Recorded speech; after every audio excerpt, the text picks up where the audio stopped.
20년 전에 떠났으면 그걸로 끝났어야 했잖아. 왜 다시 나타난 거야? 저는, 저는 선생님을 잊지 못했어요. 20년 동안 계속 사랑했어요. 결혼도 못했어요. 누구와도 제대로 사귀지 못했어요. 계속 선생님만 생각했어요.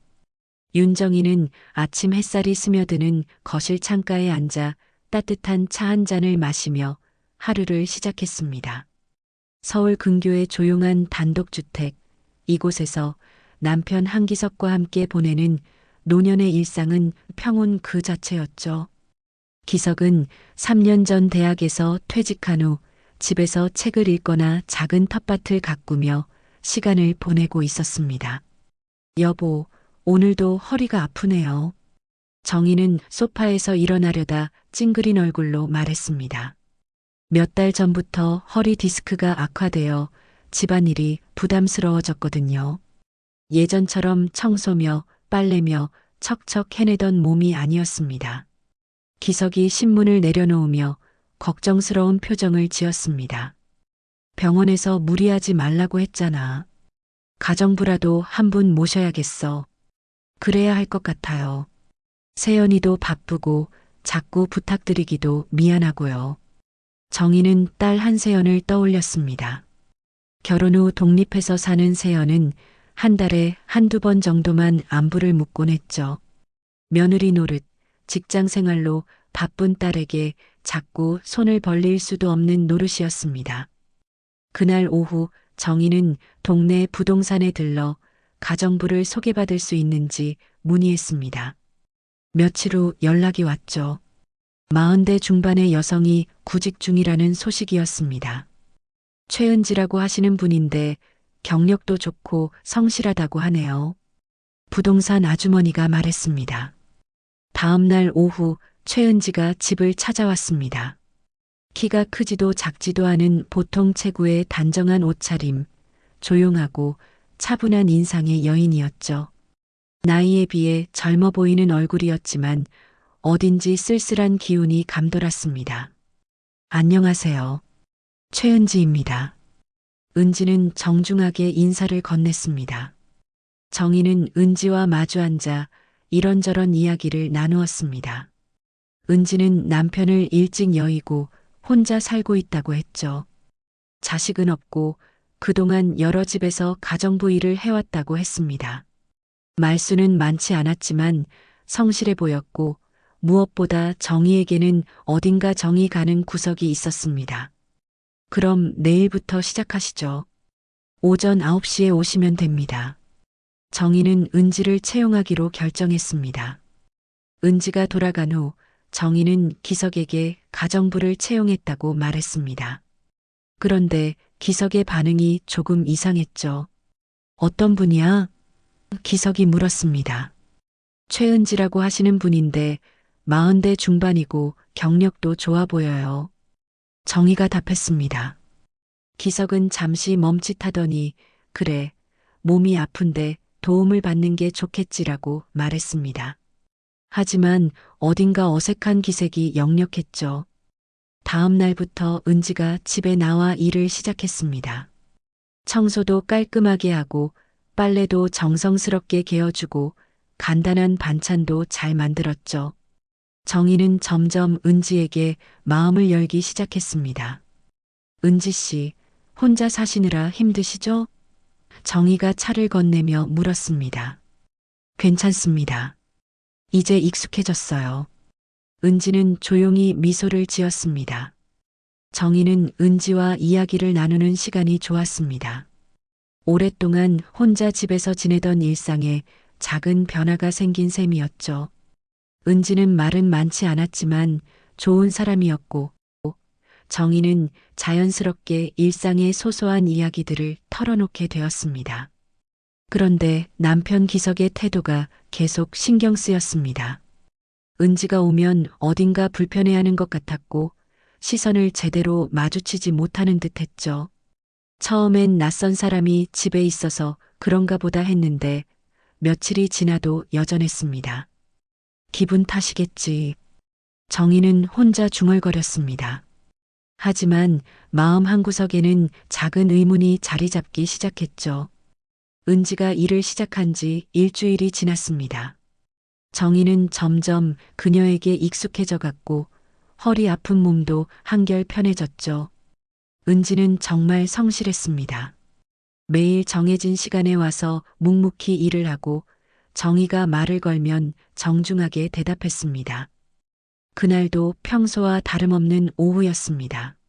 정희는 침실에서 낮잠을 자다가 목이 말라 물을 마시러 거실로 나왔죠. 그런데 뜻밖의 장면이 눈에 들어왔습니다. 소파에 앉아있던 기석과 은지가 함께 웃고 있었거든요. 호호. 은지의 웃음소리가 들렸습니다. 기석도 평소보다 훨씬 편안한 표정으로 뭔가 이야기를 하고 있었죠. 정희는 문 뒤에서 잠시 그 모습을 지켜봤습니다. 분명히 친밀한 분위기였어요.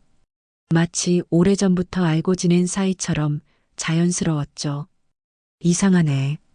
기석이가 처음엔 그렇게 어색해하더니 정희는 고개를 갸웃했습니다. 정희가 거실로 들어서자 두 사람의 대화가 뚝 끊어졌습니다. 은지는 재빨리 일어나 어머, 일어나셨네요. 물 가져다 드릴게요라고 말했죠. 아니에요, 괜찮아요. 정희가 손을 저었지만 마음 한구석엔 묘한 기분이 들었습니다. 그날 저녁 정희는 기석에게 넌지시 물어봤습니다. 여보, 은지 씨랑 무슨 이야기를 그렇게 재미있게 하셨어요? 응? 아, 별거 아냐. 그냥 요즘 날씨 얘기 같은 거였어. 기석이 대수롭지 않게 답했습니다. 하지만 정희는 뭔가 석연치 않았습니다. 단순한 날씨 얘기로 그렇게 편안하게 웃을 수 있을까요? 더군다나 평소 낯을 가리는 기석이 말이죠. 며칠 후 비슷한 일이 또 일어났습니다. 정희가 마트에 다녀오는 길에 집 앞에서 기석과 은지가 함께 서 있는 모습을 봤거든요. 두 사람은 진지하게 뭔가 이야기하고 있었는데 정희가 나타나자 급히 대화를 멈췄습니다. 무슨 이야기를 하셨어요? 정희가 물었습니다. 아, 텃밭 얘기를 했어요. 은지 씨가 채소 기르는 걸 좋아하신다고 해서요. 기석이 답했습니다. 은지도 고개를 끄덕이며 네, 집에서도 작은 화분으로 채소를 길러요라고 말했죠. 그럴듯한 대답이었지만 정희는 여전히 뭔가 이상하다는 생각을 지울 수 없었습니다. 두 사람 사이에 흐르는 묘한 기운이 계속 신경 쓰였거든요. 결정적인 순간은 그 다음 주에 찾아왔습니다. 정희가 화장실에 갔다 나오는데 부엌에서 은지와 기석의 대화가 들렸어요. 정말 오랜만이네요. 기석의 목소리였습니다. 네, 정말 오래됐죠. 은지가 답했습니다. 그리고 기석이 한 말이 정희의 귀를 때렸습니다. 아직도 손끝이 그때처럼 섬세하구나. 정희는 문 앞에서 얼어붙었습니다. 그때라는 말은 뭘 의미하는 걸까요? 두 사람이 예전에 알고 지낸 사이라는 뜻일까요?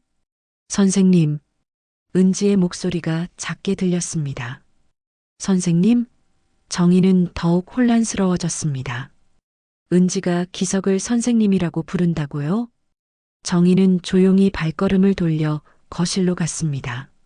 가슴이 두근거렸어요. 분명히 뭔가가 있었습니다. 기석과 은지 사이에는 단순한 고용주와 가정부 관계가 아닌 다른 무언가가 있었죠. 그날 밤 정희는 잠을 이루지 못했습니다. 기석은 평소처럼 코를 골며 잠들어 있었지만 정희의 머릿속은 복잡했어요. 낮에 들었던 대화가 계속 맴돌았습니다. 손끝이 그때처럼 섬세하다는 말은 무슨 의미일까요? 두 사람이 언제 만났던 걸까요? 그리고 왜 기석은 처음 은지 이야기를 했을 때 그렇게 어색해 했을까요? 정희는 이불을 뒤척이며 생각에 잠겼습니다. 은지는 분명 착하고 성실한 사람 같았어요. 하지만 기석과의 관계에는 뭔가 숨겨진 것이 있었습니다. 다음 날 아침 은지가 평소처럼 나와 일을 시작했습니다. 아무 일 없었다는 듯이 말이죠. 하지만 정희는 이제 다른 눈으로 은지를 바라보게 되었습니다. 그녀의 모든 행동과 말이 새롭게 보였어요. 내가 너무 예민하게 생각하는 건 아닐까? 정희는 스스로에게 물어봤습니다. 하지만 마음속 깊은 곳에서는 이미 확신하고 있었죠. 은지에게는 분명 무언가가 있다고 말입니다. 며칠 동안 정희는 은지와 기석을 유심히 관찰했습니다. 두 사람의 미묘한 기류를 놓치지 않으려고 애썼죠. 하지만 그들은 정희 앞에서는 전혀 이상한 기색을 보이지 않았습니다. 마치 아무 일도 없었다는 듯 평범하게 행동했어요. 내가 너무 민감하게 반응하는 건 아닐까? 정희는 스스로를 의심하기 시작했습니다. 하지만 그날 들었던 기석의 말은 여전히 마음에 걸렸어요. 아직도 손끝이 그때처럼 섬세하구나. 어느 날 오후 기석이 동창 모임에 나간다며 집을 비웠습니다. 정희는 이 기회에 서재 정리를 하기로 마음먹었죠. 평소 기석이 아끼는 공간이라 함부로 건드리지 않았는데 오늘은 왠지 정리하고 싶어졌습니다. 서재 한쪽 구석에 쌓여있던 오래된 박스들을 하나씩 들춰봤어요. 대부분 기석의 대학 강의 자료나 논문들이었습니다. 그런데 맨 아래쪽 박스에서 낡은 앨범 하나가 나왔죠. 이런 게 여기 있었네. 정희는 앨범을 펼쳐봤습니다. 앨범 속에는 기석의 젊은 시절 사진들이 담겨 있었어요. 대학원생 시절, 처음 교수가 되었을 때, 학회 발표 모습들, 정희와 결혼하기 전의 기록들이었죠. 페이지를 넘기던 정희의 손이 멈췄습니다. 한 장의 흑백 사진이 눈에 띄었거든요. 젊은 기석과 함께 찍힌 여인의 모습이었습니다. 여인은 기석 옆에서 환하게 웃고 있었어요. 이 사람은 누구지? 정희는 사진을 자세히 들여다봤습니다. 순간 정희의 심장이 쿵 내려앉았습니다. 사진 속 여인의 얼굴, 분명히 은지와 닮아 있었거든요. 아니, 닮은 정도가 아니었어요. 젊은 시절의 은지 그 자체였습니다. 설마, 정희는 사진을 다시 한번 살펴봤습니다. 사진 뒷면에는 손글씨로 1995년 봄 대전에서라고 쓰여 있었어요. 1995년. 그때는 기석이 지방대학에서 강사로 일했던 시기였습니다. 정희와 결혼하기 5년 전이었죠. 정희는 온몸에 소름이 돋았습니다. 그럼 은지와 기석은 정말로 예전에 만난 적이 있었던 걸까요? 그것도 꽤 친밀한 관계였던 것 같은데. 다른 사진들도 뒤져봤지만 은지가 나온 사진은 그것뿐이었습니다. 하지만 그 한 장만으로도 충분했어요. 두 사람의 표정이 단순한 스승과 제자 관계를 넘어서는 무언가를 보여주고 있었거든요. 정희는 사진을 들고 거실로 나왔습니다. 마침 은지가 청소를 마치고 가려던 참이었어요. 은지 씨, 잠깐만요. 정희가 불렀습니다. 네, 뭔가요? 은지가 돌아봤습니다. 정희는 잠시 망설였습니다. 바로 사진을 보여줄까 했지만 뭔가 더 확실한 증거가 필요할 것 같았어요. 대신 다른 방법을 택했습니다. 혹시 예전에 대전에 살아본 적 있으세요? 정희가 조심스럽게 물었습니다. 은지의 표정이 순간 굳어졌습니다. 왜? 그런 걸 물어보세요? 아니에요. 그냥 은지 씨 말투가 대전 사투리 같기도 하고. 정희가 둘러댔습니다. 아, 네, 어릴 때 잠깐 살았어요. 은지가 어색하게 답했습니다. 그날 저녁 정희는 딸 세연에게 전화를 걸었습니다. 혹시 세연이 뭔가 알고 있을지도 모른다는 생각이 들었거든요. 세연아, 엄마야. 네, 엄마. 무슨 일이세요? 혹시 아빠가 대전에서 강사로 일했을 때 일 기억나니? 전화 너머로 세연의 침묵이 흘렀습니다. 그리고 조심스러운 목소리가 들려왔어요. 엄마, 왜 갑자기 그런 걸 물어보세요? 아니야, 그냥 옛날 생각이 나서.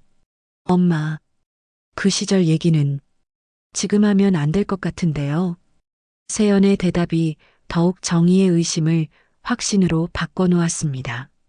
분명히 뭔가 있었어요. 그리고 세연도 그것을 알고 있었습니다. 세연아, 너 뭔가 숨기는 거 있지? 엄마, 나중에 따로 만나서 얘기해요. 전화로는 어려워요. 전화를 끊은 후 정희는 깊은 한숨을 내쉬었습니다. 딸마저 뭔가 숨기고 있다니. 가족들이 모두 자신에게 비밀을 감추고 있다는 생각에 마음이 아팠어요. 그날 밤 정희는 또다시 잠 못 이루는 밤을 보냈습니다. 사진 속 젊은 기석과 은지의 모습이 계속 떠올랐어요. 두 사람의 환한 미소, 친밀한 분위기, 그들 사이에는 분명 특별한 무언가가 있었습니다. 20년 전에 무슨 일이 있었던 걸까? 정희는 혼자 중얼거렸습니다. 그리고 왜 은지가 지금 우리 집에 나타난 걸까? 의문은 꼬리에 꼬리를 물고 이어졌습니다. 하지만 한 가지는 분명했어요. 이 모든 상황이 단순한 우연은 아니라는 것 말입니다. 다음 날 정희는 마음을 다잡고 은지와 단둘이 이야기할 기회를 만들었습니다. 기석이 산책을 나간 사이 은지에게 차 한 잔을 권하며 거실로 불렀어요. 은지 씨, 잠깐 앉아서 차 한 잔 하시죠. 정희가 말했습니다. 아, 괜찮습니다. 설거지만 마저 하고 갈게요. 은지가 사양했습니다. 아니에요, 잠깐만요. 할 말이 있어서요. 정희의 목소리에 진지함이 묻어났습니다. 은지는 정희의 분위기를 느꼈는지 조심스럽게 소파에 앉았어요. 정희도 마주 앉으며 은지의 눈을 똑바로 바라봤습니다. 은지 씨, 혹시 예전에 우리 가족과 인연이 있었나요? 정희가 담담하게 물었습니다. 은지의 얼굴이 순간 하얗게 변했어요. 찻잔을 든 손이 미세하게 떨렸습니다. 무슨 말씀이세요? 은지가 더듬거렸습니다. 그냥 물어보는 거예요. 우리 남편이 은지 씨를 보는 눈빛이 조금 특별해 보여서요. 정희는 최대한 침착하게 말했습니다. 은지는 잠시 말을 잇지 못하다가 고개를 저었습니다. 아니에요. 저는 처음 뵙는 분들이에요. 하지만 은지의 표정은 그렇지 않았어요. 당황한 기색이 역력했고 시선이 계속 흔들렸습니다. 정희는 더 이상 추궁하지 않고 그날의 대화를 마무리했죠. 그날 저녁 기석이 서재에서 전화를 받는 소리가 들렸습니다. 정희는 평소처럼 텔레비전을 보고 있었는데 기석의 목소리가 평소보다 낮고 진지했어요.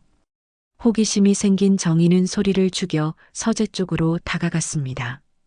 20년 전에 떠났으면 그걸로 끝났어야 했잖아. 기석의 목소리가 들렸습니다. 정희는 문틈으로 귀를 기울였어요.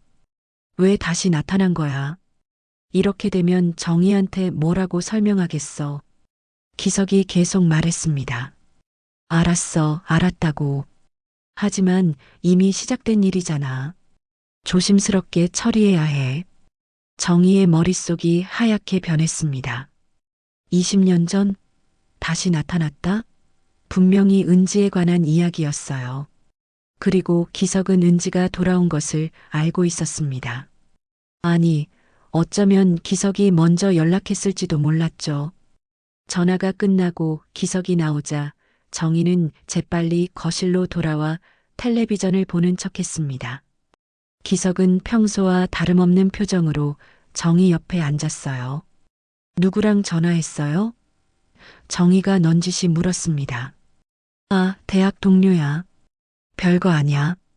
기석이 대수롭지 않게 답했습니다. 하지만 정희는 이미 모든 것을 알고 있었어요. 기석이 거짓말을 하고 있다는 것을 말입니다. 그날 밤 정희는 깊은 충격에 휩싸였습니다. 남편이 자신에게 거짓말을 하고 있었어요. 그것도 20년 전부터 이어진 어떤 비밀에 대해서 말이죠. 은지와 기석 사이에는 분명히 과거의 인연이 있었고 그것은 단순한 관계가 아니었습니다. 20년 전 기석이 대전에서 강사로 일할 때 정희는 그때를 떠올려 봤습니다. 기석은 그 시절에 대해 별로 이야기하지 않았어요. 그냥 힘든 시기였다고만 했죠. 하지만 이제 생각해 보니 그때 뭔가 특별한 일이 있었던 것 같았습니다. 정희는 베개를 끌어안고 울음을 참았어요. 결혼 25년 동안 믿고 살았던 남편이 이런 비밀을 숨기고 있었다니 배신감이 밀려왔습니다. 더욱 견디기 힘든 것은 은지였어요. 그동안 정희는 은지를 진심으로 좋아했거든요. 혼자 살며 고생하는 여인에게 연민을 느꼈고 마음을 열고 이런저런 이야기를 나누기도 했죠. 하지만 은지는 처음부터 거짓을 말하고 있었던 겁니다. 은지가 우리 집에 온 것도 우연이 아닐 거야. 정희는 확신했습니다. 분명히 의도가 있었을 거야. 다음 날 아침 정희는 거울을 보며 마음을 다잡았습니다. 더 이상 모르는 척할 수 없었어요. 진실을 알아야 했습니다. 은지가 평소처럼 나와 일을 시작했을 때 정희는 조용히 지켜봤어요.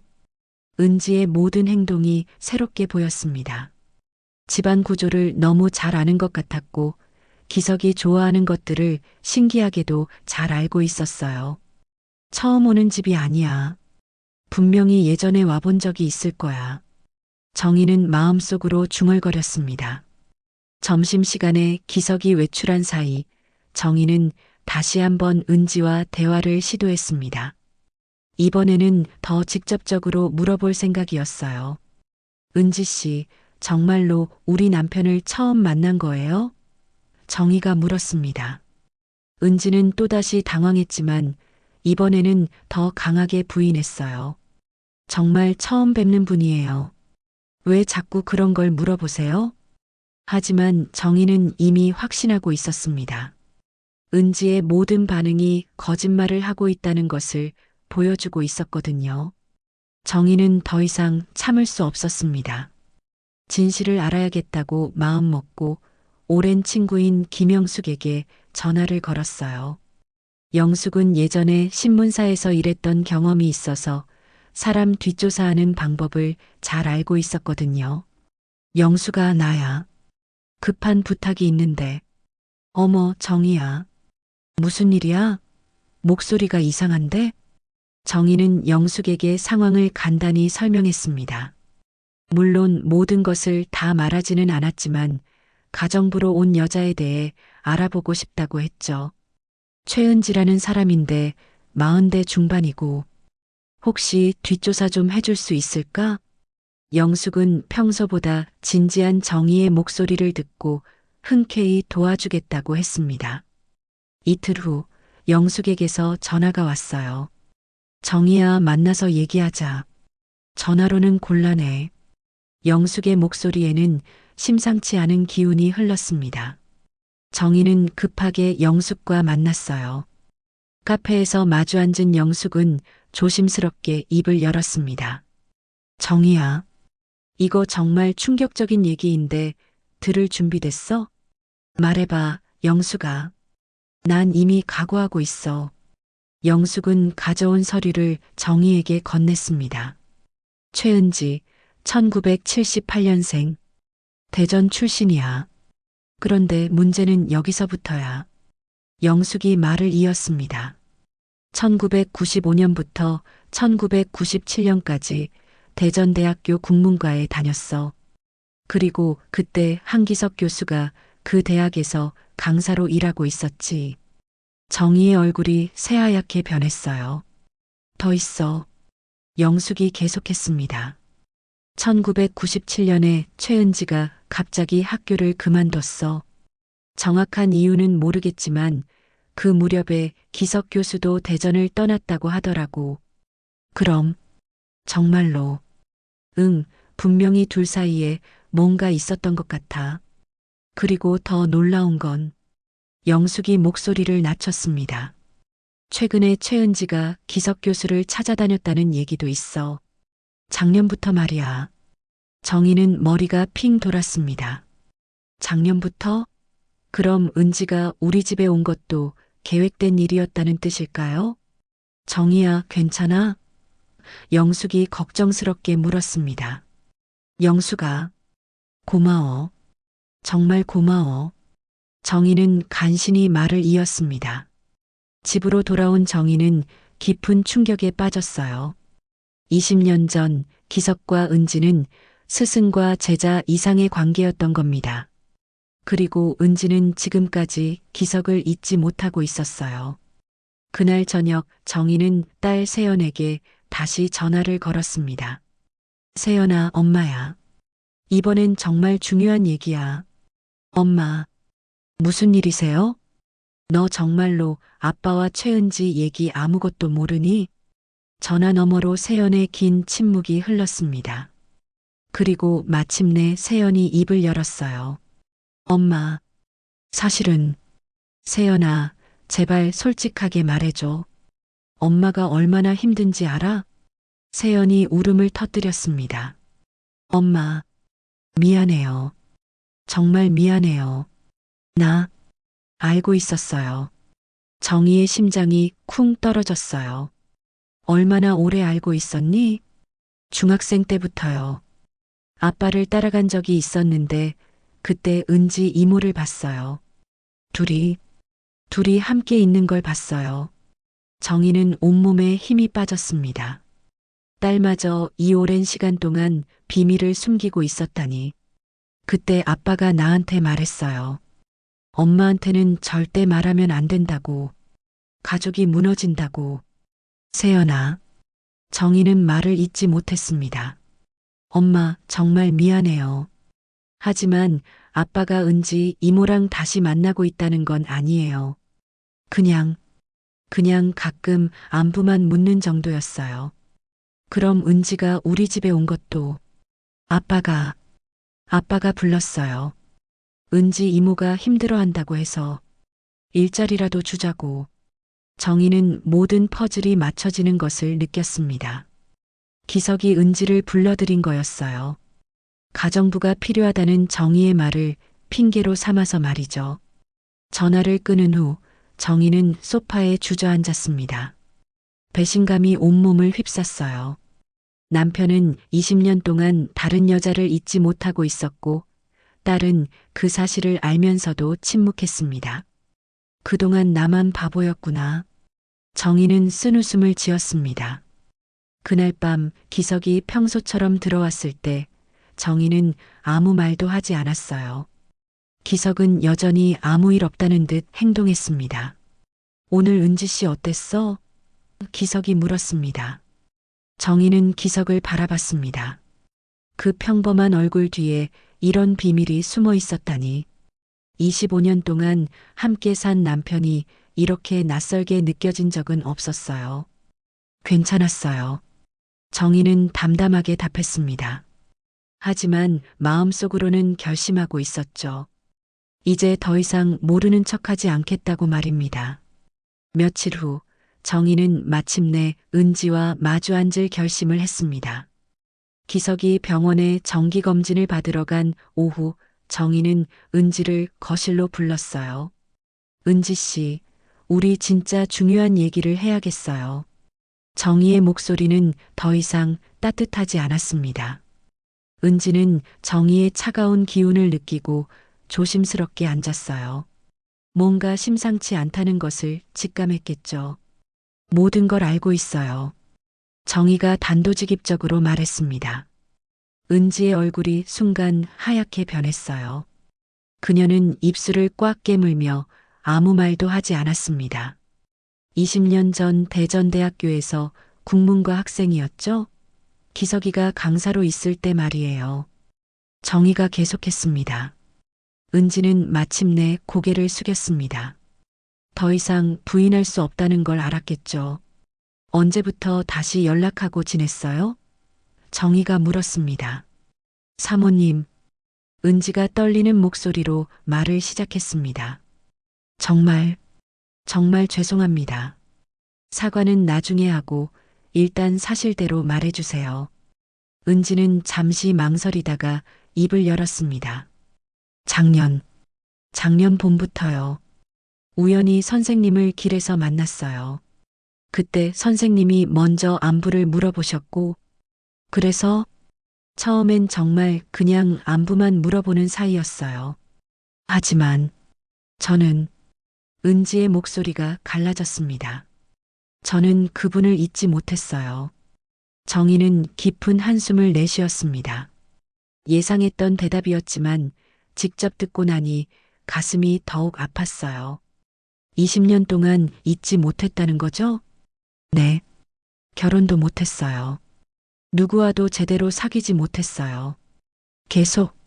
계속 선생님만 생각했어요. 은지가 울기 시작했습니다. 20년 동안 쌓인 그리움과 아픔이 한꺼번에 터져 나오는 것 같았어요. 그럼 우리 집에 가정부로 온 것도 선생님이 제안하셨어요. 사모님이 몸이 불편하시다고 도와드리면 어떻겠냐고.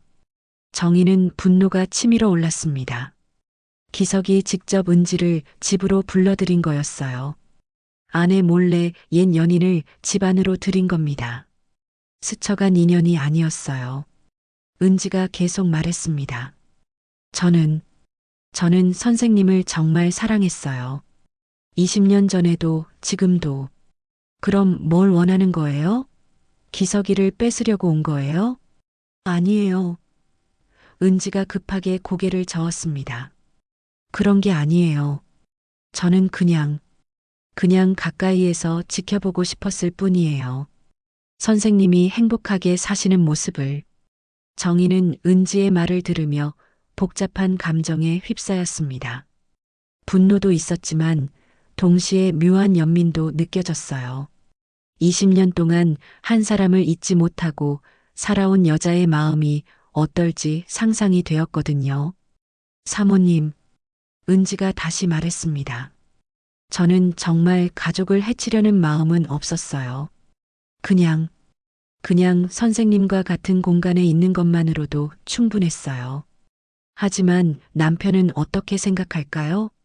20년 동안 당신을 완전히 잊었을까요? 은지는 대답하지 못했습니다.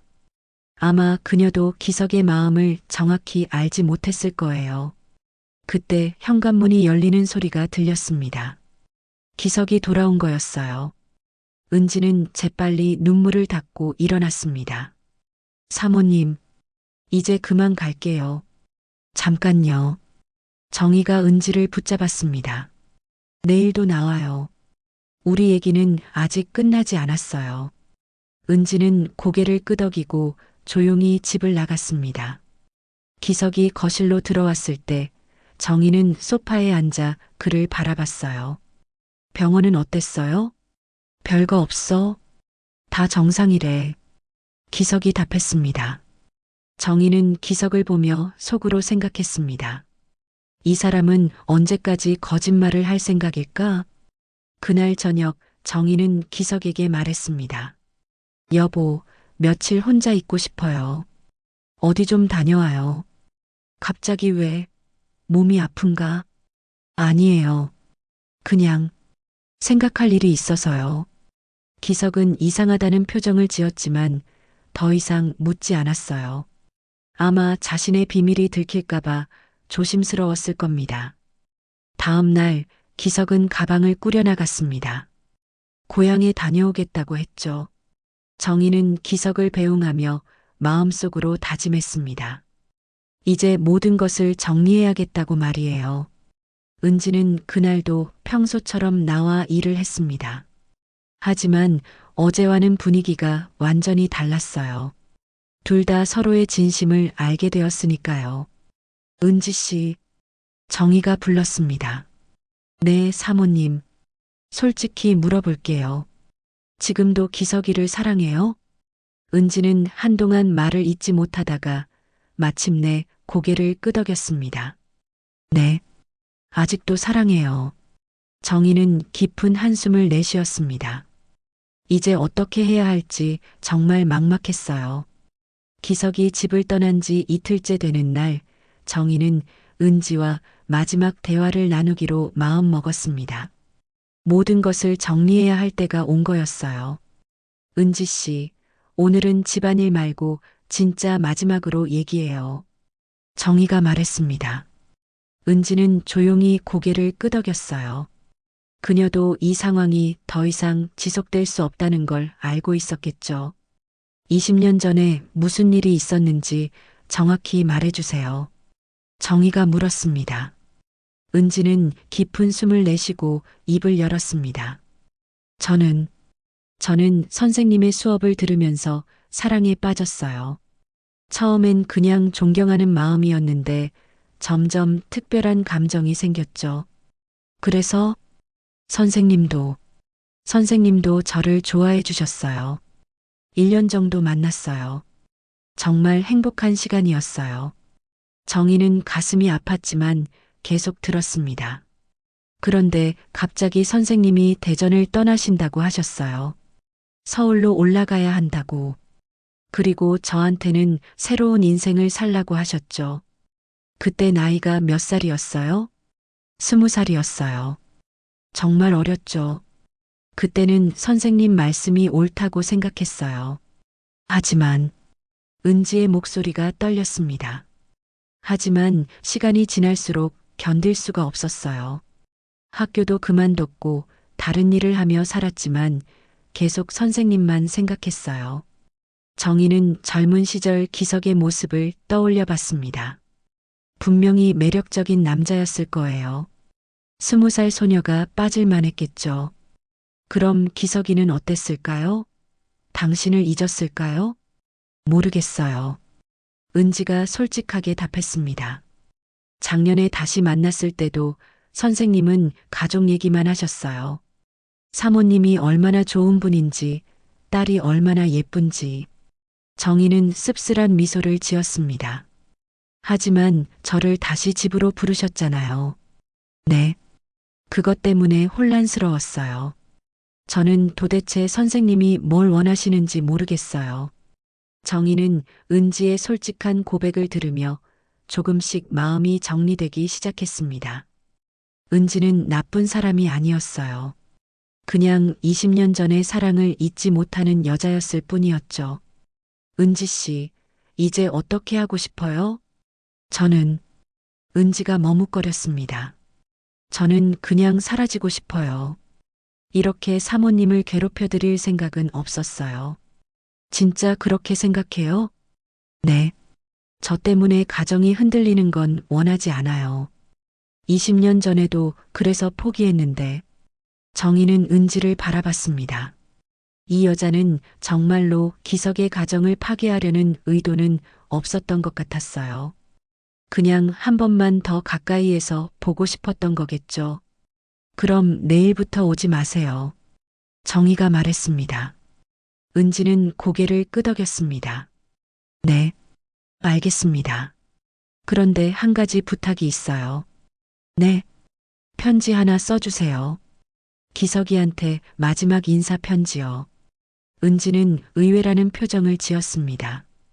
제가 써도 될까요? 네. 그래야 기석이도 정리가 될 것 같아요. 그날 오후 은지는 편지를 썼습니다. 정희는 멀리서 그 모습을 지켜봤어요. 은지는 한참 동안 생각하더니 천천히 글을 써내려갔습니다. 편지를 다 쓴 후 은지는 정희에게 건넸습니다. 사모님, 정말 죄송했습니다. 그리고 감사했습니다. 뭐가 감사해요? 사모님이 저를 따뜻하게 대해주셨잖아요. 진짜 가족처럼. 은지의 눈에 눈물이 고였습니다. 은지 씨도 행복하세요. 이제는 정말로 새로운 인생을 시작하세요. 네, 그럴게요. 은지는 마지막으로 집안을 깨끗이 청소하고 조용히 집을 떠났습니다. 정희는 창문에서 그 뒷모습을 지켜봤어요. 왠지 마음이 아팠습니다. 이틀 후 기석이 돌아왔습니다. 평소보다 피곤해 보였어요. 잘 다녀왔어요? 정희가 물었습니다. 응, 그런데 은지 씨는 어디 있어? 정희는 기석에게 은지의 편지를 건넸습니다. 이거 읽어보세요. 기석은 편지를 받아들고 얼굴이 굳어졌습니다. 정희야, 이게 뭐야? 다 알고 있어요. 20년 전 일부터 지금까지 모든 것을 말이에요. 기석은 편지를 읽더니 소파에 주저앉았습니다. 정희야, 미안해. 지금 와서 미안하다고 하면 뭐해요? 기석은 한참 동안 말을 잇지 못했습니다. 그리고 마침내 입을 열었어요. 나도 혼란스러웠어. 은지를 완전히 잊었다고 생각했는데 다시 만나니까. 그래서 집으로 불러들인 거예요? 그건 정말 내가 힘들어해서. 정희는 기석의 변명을 듣지 않았습니다. 대신 조용히 말했어요. 우리 이제 정말 솔직하게 얘기해요. 더 이상 거짓말은 그만하고요. 기석은 은지의 편지를 다시 한번 읽어봤습니다. 편지에는 20년 동안의 그리움과 마지막 작별의 말이 담겨 있었어요. 정희는 남편의 표정을 조용히 지켜봤습니다. 정희야, 기석이 떨리는 목소리로 말했습니다. 나 진짜 잘못했어. 지금 와서 그런 말 해봤자 소용없어요. 기석은 편지를 내려놓고 정희를 바라봤습니다. 25년 동안 함께 살아온 아내의 얼굴에서 깊은 실망을 읽을 수 있었어요. 은지는 어디 갔어? 모르겠어요. 떠났다고 하더라고요. 기석은 고개를 떨궜습니다.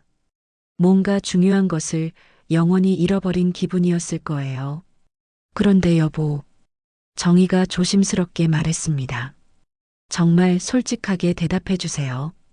지금도 은지를 사랑해요? 기석은 한참 동안 대답하지 못했습니다. 그 침묵 자체가 답이었겠죠. 나는 잘 모르겠어. 기석이 마침내 입을 열었습니다. 20년 전에는 분명히 사랑했어. 하지만 지금은 뭐예요? 지금은 그냥 미련인 것 같아. 젊었을 때의 추억이랄까. 정희는 기석의 말을 들으며 마음이 조금씩 정리되기 시작했습니다. 남편도 혼란스러워하고 있었던 거예요. 여보, 나한테는 솔직하게 말해주세요. 내가 없었다면 은지와 다시 시작했을 거예요? 기석은 깊은 고민에 빠졌습니다. 그리고 천천히 고개를 저었어요. 아니야. 그러지 못했을 거야. 왜요? 너무 오래된 일이야. 그리고 내가 사랑하는 사람은 결국 너야, 정희야. 정희는 기석의 말을 듣고 울컥했습니다. 진심인지 거짓말인지 확신할 수는 없었지만 적어도 기석이 자신을 선택했다는 사실만은 분명했어요. 그럼 왜 은지를 집으로 불러들인 거예요? 그것도 잘 모르겠어. 그냥 안쓰러웠나 봐. 혼자서 힘들게 산다는 얘기를 들으니까. 동정심이었다는 말이에요? 그런 것 같아. 사랑이었다면 진작에 모든 걸 버리고 갔겠지. 정희는 남편의 말을 곰곰이 생각해 봤습니다. 어쩌면 기석 말이 맞을지도 몰랐어요. 진정한 사랑이었다면 20년을 기다리지 않았을 테니까요. 며칠 후 딸 세연이 집에 찾아왔습니다. 그동안의 일을 어떻게 알았는지 걱정스러운 표정이었어요. 엄마, 아빠 괜찮으세요? 세연이 물었습니다. 응, 괜찮아. 정희가 답했습니다. 은지 이모는요? 떠났어. 다시는 안 올 거야. 기석이 말했습니다. 세연은 안도의 표정을 지었습니다. 엄마, 그동안 정말 미안했어요. 제가 말씀드렸어야 했는데. 아니야, 세연아. 내가 어린 나이에 어른들 문제를 떠맡을 이유는 없었어. 정희는 딸을 끌어안았습니다. 이제야 가족이 다시 하나가 되는 기분이었어요. 앞으로는 서로에게 비밀 없이 살아요. 정희가 말했습니다. 그날 저녁 정희와 기석은 오랜만에 진솔한 대화를 나눴습니다. 여보, 나 완전히 용서한 건 아니에요. 정희가 말했습니다. 알고 있어. 하지만 우리가 지금까지 쌓아온 25년을 포기하고 싶지는 않아요. 기석은 정희의 손을 잡았습니다. 고마워, 정희야. 정말 고마워. 대신 조건이 있어요. 뭔데? 은지와는 정말로 완전히 끝내세요. 연락도 만남도 모든 걸 말이에요. 그럴게. 약속해. 몇 주가 지났습니다. 정희는 새로운 가정부를 구하지 않기로 했어요. 허리가 아프긴 했지만 혼자서도 충분히 할 수 있었거든요. 오히려 집안일을 하며 마음을 정리하는 시간이 좋았습니다. 어느 날 정희는 편지지를 꺼내 글을 써내려갔습니다. 은지에게 보내는 편지였어요. 은지 씨, 잘 지내고 있나요? 저는 정희입니다. 갑자기 편지를 써서 놀라셨을 거예요. 하지만 꼭 하고 싶은 말이 있어서 용기를 냈습니다. 은지 씨를 미워하지 않아요. 20년 동안 한 사람을 사랑한다는 건 정말 힘든 일이었을 거예요. 하지만 이제는 정말로 놓아주세요. 은지 씨도 새로운 행복을 찾을 자격이 있어요. 우리 가족은 다시 평온을 되찾았습니다. 은지 씨도 자신만의 평온을 찾으시길 바라요. 정희는 매달 은지에게 안부 편지를 보내기로 마음먹었습니다. 미움보다는 용서가, 분노보다는 이해가 마음을 더 편하게 해주었거든요. 기석은 이제 정말로 다른 사람이 된 것 같았어요. 정희에게 더욱 세심하게 신경 쓰고 과거에 대해서는 아예 입에 올리지 않았습니다. 20년 전의 일은 정말로 과거가 된 셈이었죠. 어느 평온한 저녁, 정희는 기석과 함께 차를 마시며 생각했습니다. 인생에는 때로 이런 시련이 찾아오는구나. 하지만 중요한 건 그 시련을 어떻게 극복하느냐였어요. 정희는 창밖을 바라보며 미소를 지었습니다. 은지가 어디서든 건강하고 행복하게 살고 있기를 바라는 마음이었습니다. 그리고 자신도 기석도 세연도 모두 새로운 시작을 하고 있다는 것에 감사했어요. 사랑은 때로 아픔을 주지만 용서는 치유를 가져다 준다는 것을 정희는 이제 알고 있었습니다.